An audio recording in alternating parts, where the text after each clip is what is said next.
Hello everyone, मैं हूँ मीनाक्षी और स्वागत है आप सबका मेरे चैनल में। आज मैं आई हूँ गगनगिरी महाराज मठ, जो कि लोकेटेड है खोपोली में। खोपोली स्टेशन कल्याण से थोड़ा नज़दीक है। खोपोली महाराष्ट्र के रायगढ़ जिले में बसा हुआ एक सुंदर गांव है। मुंबई से लगभग 3 घंटे और कल्याण से 1.5 घंटे का सफ़र है ट्रेन से। यहाँ आने के लिए आप अपने प्राइवेट व्हीकल से भी आ सकते हैं। मैं सुबह 7 बजे ही खोपोली रेलवे स्टेशन पहुंच गई थी और रेलवे स्टेशन के बाहर ही आपको रिक्शा स्टैंड भी मिल जाएगा। सामने आप मार्केट एरिया देख सकते हो, जो कि सुबह 6 बजे ही खुल चुका है। और हमने सोचा कि पहले चलो नाश्ता कर लेते फिर आगे बढ़ते हैं, जो कि नाश्ता जो था बहुत ही टेस्टी था। ये खाने के बाद हम लोग आगे बढ़ चुके। 20 रुपये पर पर्सन देने के बाद ऑटो वाले ने हम लोगों को छोड़ा है गगनगिरी महाराज मठ। और मैं आपको रिकमेंड करूँगी कि हो सके तो आप खोपोली स्टेशन पहुँच जाइए सुबह 7 या 8 बजे तक। अगर आप स्टेशन से यहाँ तक पैदल आना चाहते हो ना, तो आप आ सकते हो। ज़्यादा दूरी नहीं है, बस 20 मिनट लगेंगे आपको चल के आने के लिए। तो चलिए, मैं भी पहुँच गई, आपको अंदर ले चलती हूँ।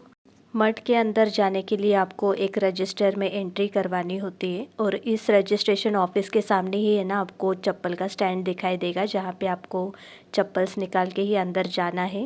उसी के अपोजिट आपको वॉशरूम भी दिखाई देगा, जो बहुत ही क्लीन रहता है और जेंट्स और लेडीज़ के लिए अलग सुविधा है।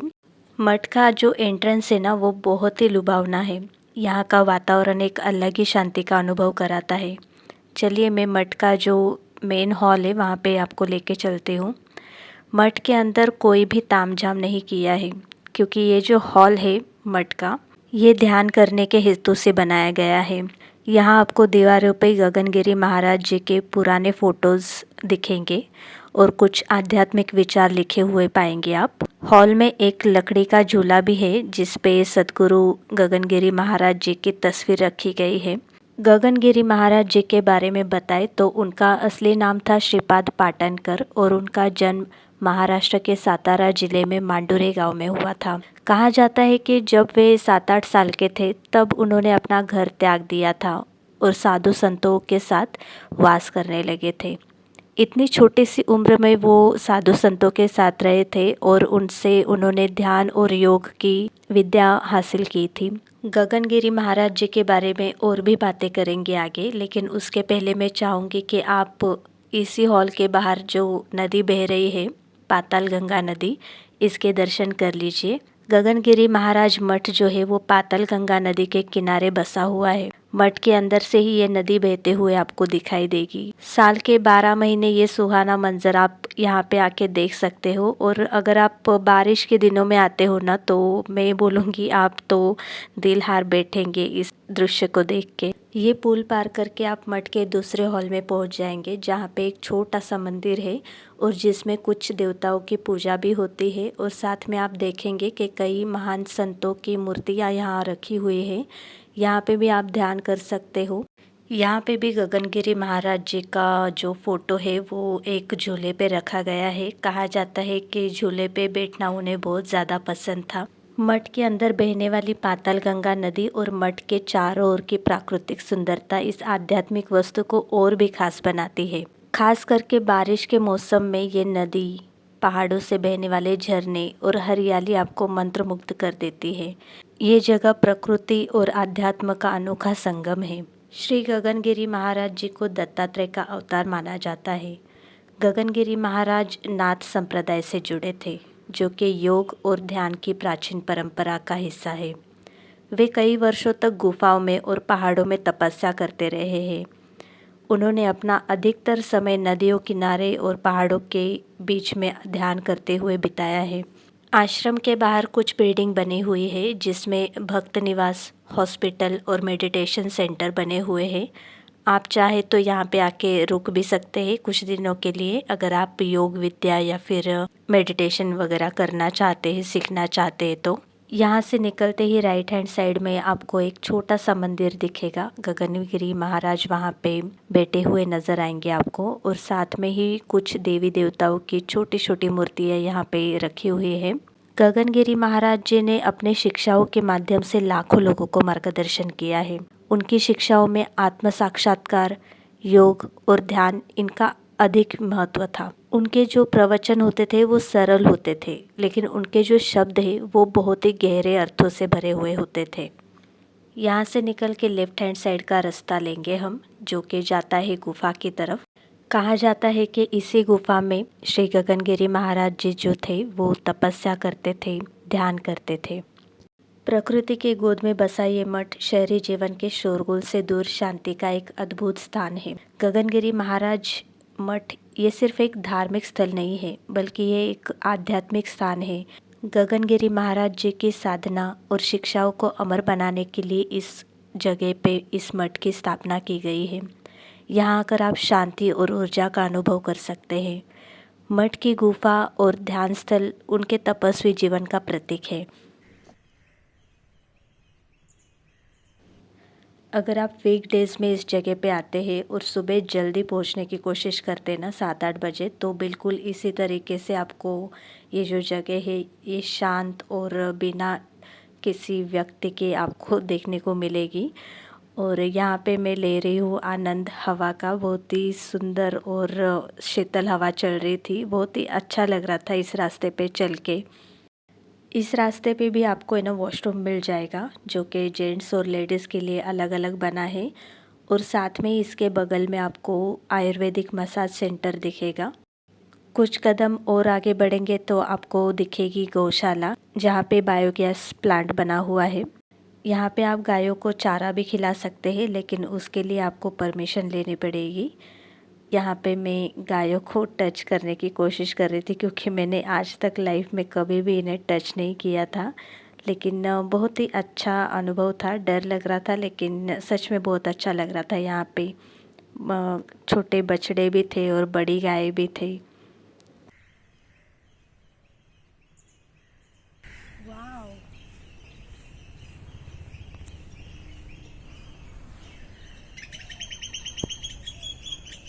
गौशाला से निकल के कुछ दूर चल के आप पहुंच जाएंगे प्रति केदारनाथ मंदिर, जो कि केदारनाथ मंदिर की छोटी प्रतिकृति है। और यहाँ पे आसपास का जो एरिया है ना वो भी बहुत ही प्यारा है। आगे चले हम गुफा के दर्शन के लिए। तो यहाँ का टाइमिंग है सुबह 8 बजे से लेके दोपहर के 1 बजे तक। लेकिन मैंने नोट किया है कि दोपहर को 1 बजे के बाद भी लोग यहाँ पे जाते रहते हैं। आप पोस्टर पे मत जाइए, पोस्टर पे लिखा है सुबह 8 से 5 बजे तक, लेकिन यहाँ का एक्चुअल टाइमिंग है सुबह 8 से लेके 1 बजे तक। आगे चलते ही एक छोटा सा सुविचार दिखा और हम आगे बढ़े। ये एक छोटा सा हिल रोड है, कोई भी इस पे चल सकता है। मतलब आप 80 इयर्स के आसपास हो और चल सकते हो तो भी आप ये इजीली क्लाइम कर सकते हो। और जैसे कि आप देख सकते हो रोड थोड़ा ख़राब हो चुका है इतने सालों में बारिश के वजह से वगैरह। तो इन्होंने क्या किया है, जो रैंप वॉक जैसा जो कपड़ा बिछाते हैं ना वाइट कलर का, वैसा बिछा दिया है ताकि पैरों में तकलीफ़ ना हो। क्योंकि बहुत सारे जो भक्त हैं वो बिना चप्पल यहाँ पे आते हैं, तो उनकी सुविधा के लिए ये बनाया गया है। आगे चल के पहुँच जाते हैं हम टॉप पे कुछ 10-15 मिनट में ही। मैं यहाँ पे कुदरत की सुंदरता को निहार रही थी। ये लोकेशन जो है ना ये बहुत ही सुंदर दिखता है। आप किसी भी सीज़न में आइए, और ख़ास करके बारिश में तो आप एक बार आओगे ना, आप हर साल आने की कोशिश करोगे या फिर ट्राई करोगे कि बारिश में एक बार तो यहाँ पे आए। यहाँ पे झरने भी बहते हैं पहाड़ों से, और इस एरिया में ना बहुत सारे बंदर भी हैं। चलिए आगे चलते हैं। और गुफा थोड़ी ऊंचाई पे है, आप देख सकते हो। और यहाँ पे ना गुफा की तरफ जाने के लिए बहुत ही अच्छा रास्ता बनाया गया है, सीढ़ियाँ, और आजू बाजू में ना फ्लावर प्लांट्स वगैरह बहुत ही अच्छे लगे हुए हैं। कुछ कदम चलिए और पीछे मुड़ के देखिए और ये नज़ारा इतना सुंदर लगता है ना, आप देख सकते हो। तो चलिए गुफा की ओर चलते हैं। गुफा बहुत ही छोटी है और कहा जाता है कि गगनगिरी महाराज जी ने यहाँ पे तपस्या की थी। इस गुफा के यहाँ से देखें ना तो पूरे खोपोली का दर्शन होता है। और यहाँ पे आप छोटा सा ये गगनगिरी मठ भी देख सकते हो। इस पहाड़ी पे ना बहुत सारे बंदर है, छोटे बड़े हर तरीके के बंदर है। आपको गुफा के पास भी वो आके मिलेंगे।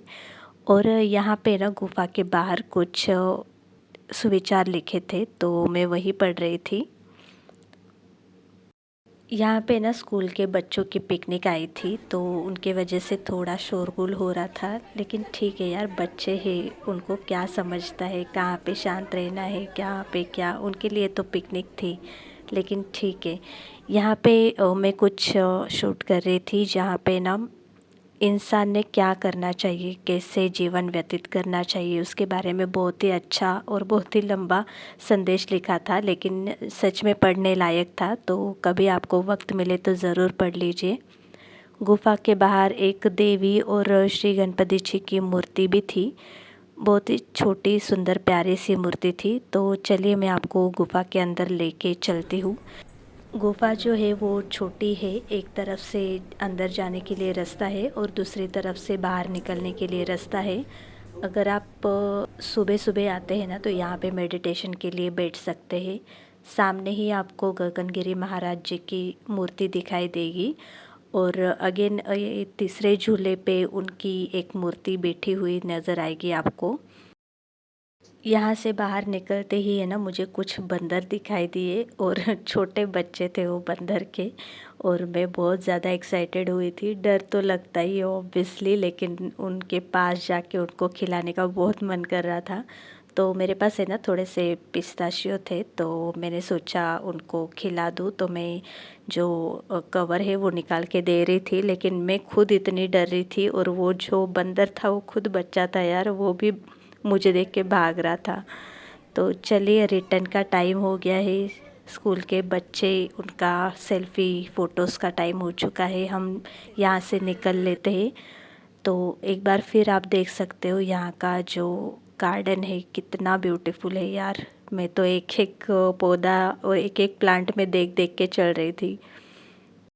यहाँ पे आप आओगे ना, आपका दिन बन जाएगा, सच में बताती हूँ। और इसके आगे ना हम लोगों को फ्री में बंदर का करतब देखने को मिला था, ये देख लीजिए आप भी।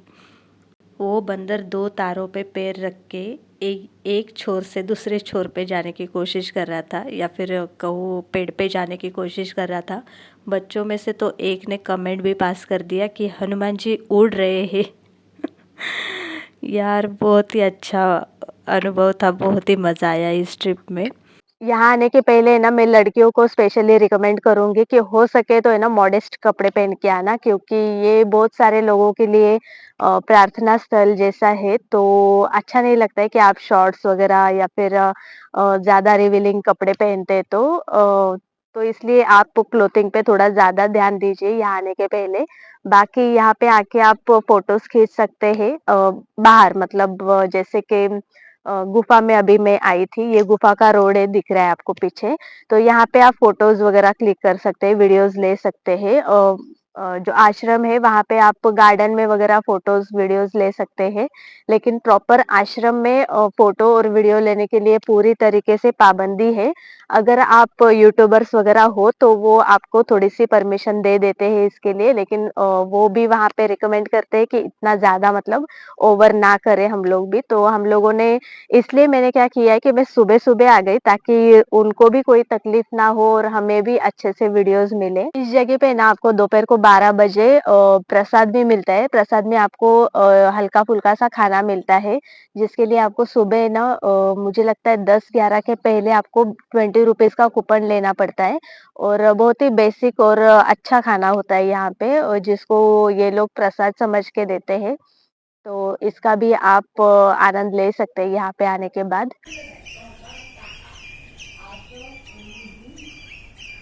तो गाइज अभी जो यहाँ पे मंदिर दिखाया था ना छोटा सा, यहाँ से इसके बाजू से ही एक्चुअली एक रास्ता है अंदर जाने के लिए।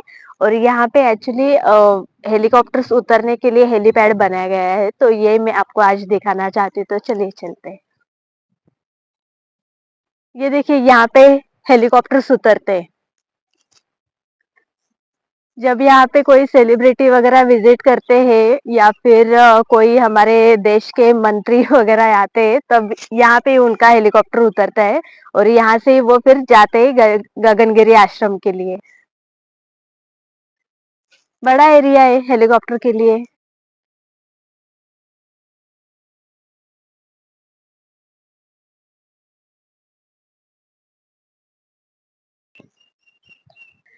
इस आश्रम में ना हर महीने के पहले संडे को फ्री चेकअप होता है डॉक्टर की तरफ से। टाइम है सुबह 11 से दोपहर को 2 बजे तक। और ये मठ से बाहर निकलने के बाद ही आपको एक पोस्टर दिखाई देगा। अगर आपको ना दिखाई दे तो आप यहाँ पे सिक्योरिटी से वगैरह पूछ सकते हैं। गगनगिरी महाराज जी ने अपने आखिरी दिन यहीं पे व्यतीत किए थे।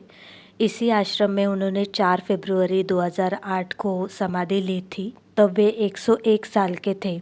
गगनगिरी महाराज जी के जीवन और शिक्षाओं को जानना अपने जीवन को आध्यात्मिकता और शांति की ओर ले जाने का पहला कदम हो सकता है। उनके जैसे संत इस दुनिया में, इस धरती पे बार बार जन्म नहीं लेते। अगर आपको हमारे ये वीडियो पसंद आया हो तो इसे ज़रूर लाइक करें, अपने दोस्तों के साथ, परिवार के साथ ज़रूर शेयर करें और चैनल को ज़रूर सब्सक्राइब कीजिए। Thank you so much for watching. Bye.